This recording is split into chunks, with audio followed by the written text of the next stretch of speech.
chegou no real, o pessoal dizia, olha, não pode ter congelamento e tem que ter controle das contas públicas. E daí que veio o tal Fundo Social de Emergência. Que é mentira, né? Que não é fundo, não era social e não era... Na prática, era uma redução direta da capacidade que algumas verbas tinham de destinação fixa. Cortamos, não me lembro quanto, 15% dessas verbas. Inclusive, tentamos cortar dos fundos de participação dos municípios e dos estados.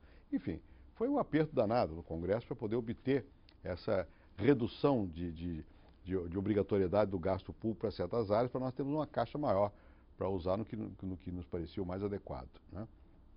Isso foi aprovado, foi uma luta. Tudo isso, você não imagina a dificuldade para aprovar no Congresso. E aí nós aproveitamos a revisão constitucional, que só aprovou duas coisas, o Fundo Social de Emergência e a emenda de redução do mandato do Presidente da República de 5 para 4 anos. Infelizmente, às vezes é preciso que uma determinada situação se agrave e mostre a sua face mais dura e mais cruel, para o país conseguir mobilizar vontades, corações, mentes, apoio político, coalizão de forças para dizer, olha, nós não podemos continuar vivendo desta maneira. Essa coisa de quem fez o plano, quem fez o plano foi os técnicos. Eu fiz politicamente, ajudei a fazer. E o presidente Itamar deu respaldo. Ninguém faz uma coisa sozinho, isso não é uma coisa, não é um artigo de jornal, é uma reconstrução das instituições no país. No Plano Real, se impediu então de que o financiamento dessa crise fosse feito através da emissão de moeda. Então, com o Plano Real se estanca essa fonte de emissão e o Banco Central, desde então, passou como objetivo o controle da inflação. Você poderia dizer o seguinte, o teste de um programa de estabilização bem sucedido é quando a economia passa então a crescer com estabilidade, né, monetária. Essa segunda etapa o Brasil não conseguiu ainda realizar, né?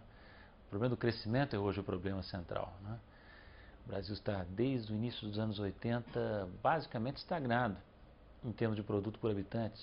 Portanto, tem uma geração inteira de brasileiros que nasceu em 1980, por aí, que não sabe o que é crescimento econômico sustentado. O Brasil, vamos ser bastante claros aqui, nós estamos falando que o Brasil é um país que, por conta da instabilidade macroeconômica e possivelmente por conta de medidas que não tenham sido as melhores, as mais adequadas para procurar resolver o problema da instabilidade macroeconômica, pagou um preço extremamente elevado de 25 anos de baixo crescimento. É um preço muito alto para você pagar pela instabilidade, para corrigir a instabilidade macroeconômica. O Brasil, entre 1980 e 1994, teve uma doença, uma grave doença econômica chamada alta inflação inercial. Quer dizer, a partir de 1995, terminada a alta inflação inercial, o Brasil, infelizmente, passou a ter uma outra doença, que é a alta taxa de juros e a baixa taxa de câmbio. Há toda uma argumentação dizendo que se o governo baixar a taxa de juros, a inflação volta. Mas isso é tolice. A inflação não volta em absoluto se você baixar a taxa de juros. Um dos outros países não volta porque no Brasil há de voltar. Quer dizer, o Brasil tem taxas de juros que são só no Brasil, né? É uma jabuticaba, porque jabuticaba é uma coisa... Só que é uma jabuticaba amarga, porque a jabuticaba é uma coisa que só tem no Brasil, mas é uma maravilha. Houve crise incessante no sistema mundial. Em 94, em dezembro, estourou a crise do México. Houve do México, da Ásia, da Rússia, da Argentina, a nossa e a dos Estados Unidos, de 2001, de setembro. Foi muita crise em cima, né? E houve vários momentos, por exemplo, a principal, a mais difícil para nós, foi quando estourou o câmbio, em 99, né? Quer dizer, quando nós tentamos ajustar o câmbio, que não deu certo, e tivemos que deixar flutuar o câmbio. Ali havia muito perigo da volta da inflação. Por que ela não voltou? Ela não voltou porque nós tínhamos quebrado a indexação. Levamos 4 anos quebrando a indexação. O Plano Real, que foi o mais, vamos dizer, talentoso dos planos de estabilização, que ao invés de controlar todos os preços, ele decidiu controlar um único preço, que foi o preço do câmbio. Então ele teve um talento de composição muito grande, mas ele também foi estendido além do prazo que seria razoável.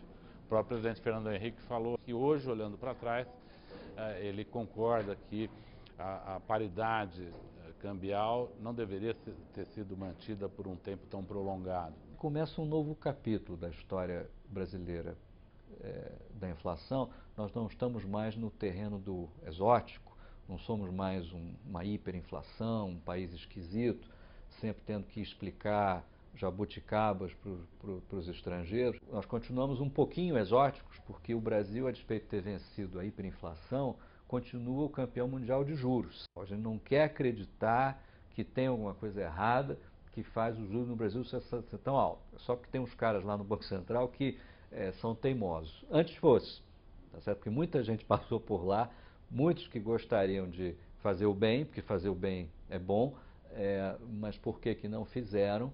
É porque não é tão fácil. O Estado brasileiro tem que ter disciplina fiscal, seja um governo de esquerda, seja um governo de direita. Aqui na América Latina, o Chile aprendeu isso, e mesmo depois de Pinochet, o Partido Socialista que assumiu o poder, certamente não brinca com esse tipo de coisa. É a economia mais organizada que nós temos. Quer dizer, outros países europeus que são de esquerda, certamente eles não pensam em fazer populismo com as contas públicas. O Brasil aprendeu isso, finalmente o Brasil aprendeu isso. Depois da crise de 99, o Brasil começou a fazer esforço fiscal, um controle mais ordenado da inflação através da introdução do mecanismo de metas de inflação e câmbio flexível.